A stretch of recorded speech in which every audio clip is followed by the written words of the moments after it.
ಕಾವೇರಿ ವಿದ್ಯಾಮಂದಿರದ 17ನೇ ವಾರ್ಷಿಕೋತ್ಸವ ಸಂಭ್ರಮ.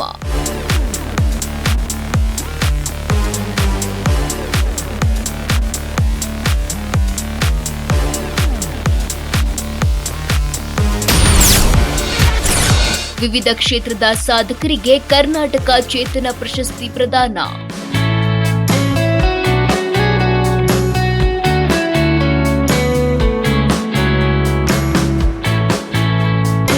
ಶಾಲಾ ಮಕ್ಕಳಿಂದ ಸಾಂಸ್ಕೃತಿಕ ನೃತ್ಯ ಕಾರ್ಯಕ್ರಮ. ವಿವಿಧ ಕ್ಷೇತ್ರದ ಸಾಧಕರಿಗೆ ಕರ್ನಾಟಕ ಚೇತನ ಪ್ರಶಸ್ತಿ ಪ್ರದಾನ ಸಮಾರಂಭ. ಶಹಾಪುರ ತಾಲೂಕಿನ ಸಗರ ಗ್ರಾಮದಲ್ಲಿ ಕಾವೇರಿ ವಿದ್ಯಾಮಂದಿರದಲ್ಲಿ ಕಂಡುಬಂದ ದೃಶ್ಯ. ಕಾವೇರಿ ವಿದ್ಯಾಮಂದಿರದ ಅಧ್ಯಕ್ಷರಾಗಿರ್ತಕ್ಕಂಥ ಡಾಕ್ಟರ್ ದೇವೇಂದ್ರ ಪಡ್ಪದವರು ಒಂದು ಒಳ್ಳೆಯ ಶಾಲೆಯನ್ನು ತೆಗೆದು ನಮಗೆಲ್ಲರೂ ಒಳ್ಳೆಯ ಒಂದು ಅಭ್ಯಾಸವನ್ನು ಕೊಟ್ಟು ಒಂದು ಈ ಜ್ಞಾನಕ್ಕೆ ಒಂದು ಚಾಲನೆಯನ್ನು ಕೊಟ್ಟು ವೈದ್ಯಕೀಯ ವೃತ್ತಿಯಲ್ಲಿದ್ದರೂ ಕೂಡ ಯಾವುದೇ ಆಸೆ ಅನಿಸಿಗಳಿಲ್ಲದೆ ಅವರು ಸಾಮಾಜಿಕ ಜೀವನದಲ್ಲಿ ಕೇವಲ ಸಾಂಸ್ಕೃತಿಕ ಕಾರ್ಯಕ್ರಮ ಅವರು ವಲಯ ಕನ್ನಡ ಸಾಹಿತ್ಯ ಪರಿಷತ್ ಅಧ್ಯಕ್ಷರಾಗಿಯೂ ಕೂಡ ಯುವಜನದಲ್ಲಿ ಕೆಲಸ ಮಾಡ್ತಾ ಇದ್ದಾರೆ. ಈ ರೀತಿಯಾಗಿ ಅವರು ಮತ್ತು ಸಾಮೂಹಿಕ ಲೆಕ್ಕಗಳನ್ನು ನೆರವೇರಿಸುವ ಮೂಲಕ ಸಾಮಾಜಿಕ ಕೆಲಸಗಳನ್ನು ಕೂಡ ಮಾಡಿದ್ದಾರೆ. ಇಂತಹ ಕಾರ್ಯಕ್ರಮದ ಮೂಲಕ ನಮಗೆಲ್ಲರಿಗೂ ಚಿರಪರಿಚಿತರಾಗಿರ್ತಕ್ಕಂಥ ಡಾಕ್ಟರ್ ದೇವೇಂದ್ರ ಹಡಪದ್ ಅವರಿಂದ ಇವತ್ತ ಕಾವೇರಿ ಶೈಲಿ ಉದ್ಯೋಗ ನಮಗೆಲ್ಲರೂ ಸಂತೋಷದ ವಿಷಯ. ಇದು ನಮಗೆ ಹೆಮ್ಮೆ ವ್ಯಕ್ತಪಡ್ತಕ್ಕಂಥ ವಿಷಯ. ಹೌದು, ಕಾವೇರಿ ವಿದ್ಯಾಮಂದಿರದ 17ನೇ ಶಾಲಾ ವಾರ್ಷಿಕೋತ್ಸವ ಸಂಭ್ರಮ ಮನೆ ಮಾಡಿತ್ತು. ಜೊತೆಗೆ ವಿವಿಧ ಕ್ಷೇತ್ರದ ಗಣ್ಯರಿಗೆ ಕರ್ನಾಟಕ ಚೇತನ ಪ್ರಶಸ್ತಿ ಪ್ರದಾನ ಸವೀಕ್ಷಣಕ್ಕೆ ಸಾಕ್ಷಿಯಾದ್ರು ಅಪಾರ ಜನ. ಡಾಕ್ಟರ್ ದೇವೇಂದ್ರಪ್ಪ ಹಡಪದ ಅವರ ಕನಸಿನ ಕೂಸು ಕಾವೇರಿ ವಿದ್ಯಾಮಂದಿರ ವಾರ್ಷಿಕೋತ್ಸವದ ವೇಳೆ ಸಾಧಕರನ್ನ ಗುರುತಿಸಿ ಸನ್ಮಾನಿಸುವ ಕಾರ್ಯಕ್ರಮ ಹಮ್ಮಿಕೊಂಡಿದ್ರು. ಮೊದಲು ಡಾಕ್ಟರ್ ದೇವೇಂದ್ರಪ್ಪ ಹಡಪದ ದಂಪತಿ ಅವರನ್ನ ಸನ್ಮಾನಿಸಲಾಯಿತು. ನಾಡಿನ ಖ್ಯಾತ ವೈದ್ಯರಾದ ಡಾಕ್ಟರ್ ದೇವೇಂದ್ರಪ್ಪ ಹಡಪದರವರು ಸಂಸ್ಥೆಯ ಸಂಸ್ಥಾಪಕ ಅಧ್ಯಕ್ಷರಾಗಿ ಜನಪರ ಶೈಕ್ಷಣಿಕ ಕ್ಷೇತ್ರಕ್ಕೆ ಕೊಡುಗೆ ಸಲ್ಲಿಸಿದ್ದಾರೆ. ಅಪಮಾನಗಳನ್ನು ಅನುಭವಿಸಿ ಅವೆಲ್ಲವುಗಳನ್ನ ಮೆಟ್ಟಿ ನಿಂತು ಸಾಧನೆಯ ಶಿಖರವನ್ನೇರಿದವರು. ಹೃದಯವಂತ, ಸೃಜನಶೀಲ ಬರಹಗಾರ, ಸೂಕ್ಷ್ಮ ಸಂವೇದನಾಶೀಲ, ರೋಗಿಗಳ ಪಾಲಿನ ದೇವರು ಡಾಕ್ಟರ್ ದೇವೇಂದ್ರಪ್ಪ ಹಡಪದರವರು ಕೊಡುಗೈ ದಾನಿ ಅಂತಲೇ ಗುರುತಿಸಿಕೊಂಡಿದ್ದಾರೆ. ತಮ್ಮ ಅನೇಕ ಕೃತಿಗಳ ಮೂಲಕ ಸಾಹಿತ್ಯ ಲೋಕದಲ್ಲೂ ಪರಿಚಯಿಸಿಕೊಂಡಿದ್ದಾರೆ.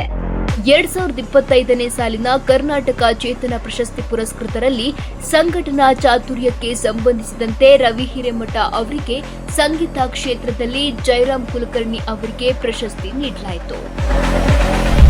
ಈ ಕರ್ನಾಟಕ ಚೇತನ ಪ್ರಶಸ್ತಿ ಪುರಸ್ಕೃತರನ್ನ ಪ್ರತಿ ವರ್ಷನೂ 15 ಜನರಿಗೆ ಸನ್ಮಾನ ಮಾಡ್ತಾ ಇದ್ದಾರೆ. ಇದು ನಿಜವಾಗಿಯೂ ಬಹಳ ಒಂದು ಹೆಮ್ಮೆಯ ವಿಷಯ ಅನ್ನಿಸ್ತಾ ಇದೆ. ಇವತ್ತು ಈ ಸನ್ಮಾನ ಪಡೆಯುವುದರಲ್ಲಿ ನಮ್ಮ ಗ್ರಾಮದವರೇ ಆದಂತ ನಮ್ಮ ಹಿರಿಯರಾದಂತ ಗಣಪತರಾವ್ ಕುಲಕರ್ಣಿ ಅವರಂತ ಈ ನಗರ ಗ್ರಾಮದಲ್ಲಿ ಇದ್ದರು. ಬಹಳ ಆಸ್ತಿವಂತರು, ಬಹಳ ಒಂದು. ಆದರೆ ಅವರ ಮಕ್ಕಳು ಸಹಿತ ಇವತ್ತು ಜಯರಾಮ್ ಕುಲಕರ್ಣಿ ಅನ್ನೋಂಥವರಿಗೆ ಪರಿಚಯ ಮಾಡಿಕೊಂಡು ಇವತ್ತು ಪ್ರಶಸ್ತಿಯನ್ನ ಕೊಡ್ತಾ ಇದ್ದಾರೆ ಅಂದ್ರೆ ನಿಜವಾಗಿಯೂ ಬಹಳ ನಮ್ಮ ಗ್ರಾಮದ ಒಂದು ಹೆಮ್ಮೆಯ ವಿಷಯ ಅಂತ ಈ ವಿಷಯದಲ್ಲಿ. ಹಾಗೆಯೇ ಸಂಗೀತ ಕ್ಷೇತ್ರದಲ್ಲಿ ಚಂದ್ರಶೇಖರ ಗೋಗಿ, ಆಡಳಿತ ಕ್ಷೇತ್ರಕ್ಕೆ ಶ್ರೀಮತಿ ತಿಪ್ಪಮ್ಮ, ಸಾಹಿತ್ಯ ಕ್ಷೇತ್ರಕ್ಕೆ ಸಂಬಂಧಿಸಿದಂತೆ ಶ್ರೀಶೈಲ್ ಬಿರಾದರ್ ಮತ್ತು ಸಂಘಟನೆ ಕ್ಷೇತ್ರಕ್ಕೆ ಸಂಬಂಧಿಸಿದಂತೆ ಮಲ್ಲಣ್ಣ ಹೊಸಮನಿ ಅವರಿಗೆ ಕರ್ನಾಟಕ ಚೇತನ ಪ್ರಶಸ್ತಿ ನೀಡಲಾಯಿತು. ಶಿಕ್ಷಣಕ್ಕೆ ಸಂಬಂಧಿಸಿದಂತೆ ಮಲ್ಲನಗೌಡ ಬಿರಾದರ, ಹಾಗೆ ಮಾಧ್ಯಮ ಕ್ಷೇತ್ರಕ್ಕೆ ಸಂಬಂಧಿಸಿದಂತೆ ಮಹೇಶ್ ಮಹಾಮನಿ, ಶಿಕ್ಷಣ ಕ್ಷೇತ್ರದಲ್ಲಿ ಮೈಲಾರಪ್ಪ ಪೂಜಾರಿ ಮತ್ತು ಶ್ರೀಶೈಲ್ ಖೇಡಗಿ ಅವರಿಗೆ ಕರ್ನಾಟಕ ಚೇತನ ಪ್ರಶಸ್ತಿ ಪ್ರದಾನ ಮಾಡಲಾಯಿತು.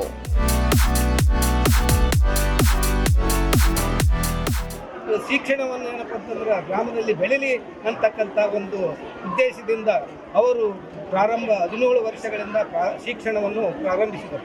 ಈಗ ಈ ದೊಡ್ಡ ಪ್ರಮಾಣದಲ್ಲಿ ಈ ಶಿಕ್ಷಣ ಸಂಸ್ಥೆ ಮುನ್ನಡೆಯುತ್ತಿದೆ. ಆದ ಕಾರಣ ಸರ್ಕಾರ ಇವರಿಗೆ ಅಂತಂದ್ರೆ ಎಲ್ಲ ರೀತಿಯ ಸೌಕರ್ಯಗಳನ್ನು ಕೊಡಬೇಕಂತೇಳಿ ನನ್ನ ಮಾತುಗಳನ್ನು. ಆರ್ ಚನ್ನಬಸು ಅಧ್ಯಕ್ಷರು, ಖಾಸಗಿ ಶಾಲಾ ಶಿಕ್ಷಣ ಸಂಸ್ಥೆಗಳ ಒಕ್ಕೂಟ ಶಹಾಪುರ ಡಾಕ್ಟರ್ ದೇವೇಂದ್ರಪ್ಪ ಅವರ ಕಾರ್ಯವೈಖರಿಗೆ ಮೆಚ್ಚುಗೆ ಸೂಚಿಸಿದರು. ಮಕ್ಕಳನ್ನು ಸದೃಢಗೊಳಿಸತಕ್ಕಂಥ ಕೆಲಸವನ್ನ ನಮ್ಮ ಕಾವೇರಿ ಸ್ಕೂಲ್ ಮಾಡ್ತಾ ಇದೆ. ಮಕ್ಕಳಿಗೆ ಒಳ್ಳೆಯ ಶಿಕ್ಷಣವನ್ನು ಕೊಟ್ಟು ಈಗ ಇಂಗ್ಲಿಷ್ನಾಗ ಯಾವುದೇ ರೀತಿಯಿಂದ ಕನ್ನಡಕ್ಕೆ ಚ್ಯುತಿ ಬಾರದಂತೆ ಸಮಾಜದಲ್ಲಿ ಇಡೀ ಗ್ರಾಮದ ಜನರ ಮತ್ತು ಸುತ್ತಮುತ್ತಲ ಹಳ್ಳಿಗಳ ಆಸಕ್ತಿಯನ್ನು ಈ ವ್ಯವಸ್ಥೆಗೆ, ಈ ಶಿಕ್ಷಣಕ್ಕೆ, ಶಾಲೆಗೆ ಬರಬೇಕು ಅಂತಕ್ಕಂಥ ಆಸಕ್ತಿಯನ್ನು ನಾವು ಹುಟ್ಟಿಸಿ ಹೆಚ್ಚಿನ ಮಕ್ಕಳ ಸಂಖ್ಯೆಯನ್ನು ಕೂಡಿರ್ತಕ್ಕಂಥ ಶಾಲೆ ದಿನದಿನಕ್ಕೂ ಬೆಳೆಯುತ್ತಿರುವುದರಿಂದ ಸರ್ಕಾರ ಈ ಕನ್ನಡದ ಶಾಲೆಗೆ ಹೆಚ್ಚಿನ ಅನುದಾನವನ್ನು ಕೊಡಬೇಕು ಮತ್ತು ಮುಂದೆ ಕಾಲೇಜ್ ಶಿಕ್ಷಣವನ್ನಾಗಲಿ ಮತ್ತು ಇನ್ನಿತರ ಮುಂದಿನ ತರಗತಿಗಳನ್ನು ತೆರೆತಕ್ಕಂಥ ಒಂದು ಅವಕಾಶವನ್ನು ಇಲ್ಲಿರ್ತಕ್ಕಂಥ ಕಾವೇರಿ ಶಾಲೆಗೆ ಅವಕಾಶವನ್ನು ಕೊಡತಕ್ಕ ಮಾಡಬೇಕು, ಮಂಜೂರಿಯನ್ನು ಕೊಡಬೇಕು. ಅಂದರೆ ಇಂಥ ಶಾಲೆಗಳು ಬೆಳೆದರೆ ನಮ್ಮ ಗ್ರಾಮ ಅಭಿವೃದ್ಧಿ ಆಗ್ತದೆ, ನಮ್ಮ ಮಕ್ಕಳಿಗೂ ಕೂಡ ಒಳ್ಳೆಯ ಶಿಕ್ಷಣ ಕೊಟ್ಟಂತಾಗ್ತದೆ. ಇಂಥ ಕೆಲಸಕ್ಕೆ ಸರ್ಕಾರ ನಮ್ಗೆ ಸಹಾಯ ಮಾಡ್ತು ಅಂತಕ್ಕಂಥ ವಿಶ್ವಾಸದಿಂದ ನಾನು ಸರ್ಕಾರಕ್ಕೆ ಒತ್ತಾಯಪಡಿಸುತ್ತೇನೆ. ಒಕ್ಕಲಿಗರ ಹಿರೇಮಠದ ಪರಮ ಪೂಜ್ಯರಾದ ಮರುಳ ಮಹಾಂತ ಶಿವಾಚಾರ್ಯರು ಆಶೀರ್ವಚನ ನೀಡಿದರು. ಇದೇ ವೇಳೆ ಒಕ್ಕಲಿಗರ ಹಿರೇಮಠದ ಪರಮ ಪೂಜ್ಯರಾದ ಮರುಳ ಮಹಾಂತ ಶಿವಾಚಾರ್ಯರು ಸೇರಿದಂತೆ ಹಲವು ಗಣ್ಯರು ಉಪಸ್ಥಿತರಿದ್ದರು.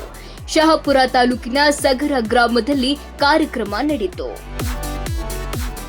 ಅದರಲ್ಲಿ ನಮ್ಮ ದೇವೇಂದ್ರಪ್ಪ ಹಡಪದ ಸರ್ ಎಲ್ಲ ರೈತರಿಗೆ ಒಳ್ಳೇದಾಗ್ಲಿ, ಬಡತನದಲ್ಲಿ ಇದ್ದವರಿಗೆ ಒಳ್ಳೇದಾಗ್ಲಿ ಅಂತ ತಿಳ್ಕೊಂಡು ಅವರಿಗೆ ಶಾಲೆಯ ಬಸ್ಸಿನ ವಾಹನದ ದುಡ್ಡನ್ನು ಕೂಡ ತೆಗೆದುಕೊಳ್ಳಲಾರದೆ ಶಾಲೆಯ ಫೀನು ಕೂಡ ಬಸ್ಸೆ ಹೋಗ್ತಾರಲ್ಲ ಸ್ವಲ್ಪ ಮಟ್ಟಿಗೆ ಯಾರಿಗೂ ತೊಂದರೆ. ಇವತ್ತು ಶಿಕ್ಷಣ ಸಂಸ್ಥೆ ಒಂದೊಂದು ಕಡೆ ಬಹಳಷ್ಟು ಒಬ್ಬ LKG ವಿದ್ಯಾರ್ಥಿಗೆ ಫೀ ಎಷ್ಟಪ್ಪ ಅಂತ ಕೇಳಿದ್ರೆ 1 ಲಕ್ಷ ಡೊನೇಷನ್ ಹೋಗ್ತಿರ್ತಾರ.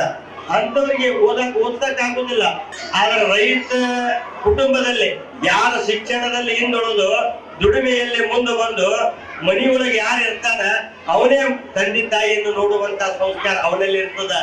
ಆ ವ್ಯವಸ್ಥೆಯನ್ನು ಕೂಡ ನಿಮ್ಮ ಸಂಸ್ಥೆಯಲ್ಲಿ ಶಿಕ್ಷಕರು ಕೂಡ ಈ ಸಂಸ್ಥೆ ಮುಂದೆ PUC BA ಇನ್ನೂ ಅವರು ಹೆಚ್ಚಿನ ಮಟ್ಟಿಗೆ ಬೆಳೆಸಿಕೊಂಡು ಹೋಗ್ಲಿ, ಬಡ ಮಕ್ಕಳಿಗೆ ಒಳ್ಳೇದಾಗ್ಲಿ, ಬಡ ರೈತರಿಗೆ ಒಳ್ಳೇದಾಗ್ಲಿ, ಈ ಸಂಸ್ಥೆಯ ಹೆಸರು ಉನ್ನತ ಮಟ್ಟಕ್ಕೆ ಹೋಗ್ಲಿ. ಶಾಲಾ ಮಕ್ಕಳಿಂದ ಸಾಮಾಜಿಕ ಸಂದೇಶ, ತಾಯಿ ಮಮತೆ ನಂಟು ಸಾರುವ ಹಲವು ನೃತ್ಯಗಳು ನಡೆದವು. ಒಟ್ಟಿನಲ್ಲಿ ಕಾವೇರಿ ವಿದ್ಯಾಮಂದಿರದ 17ನೇ ವಾರ್ಷಿಕೋತ್ಸವ ಹಲವು ವಿಶೇಷತೆಗಳಿಗೆ ಸಾಕ್ಷಿಯಾಯಿತು. ನ್ಯೂಸ್ 24 ಭಾರತ್, ಯಾದಗಿರಿ.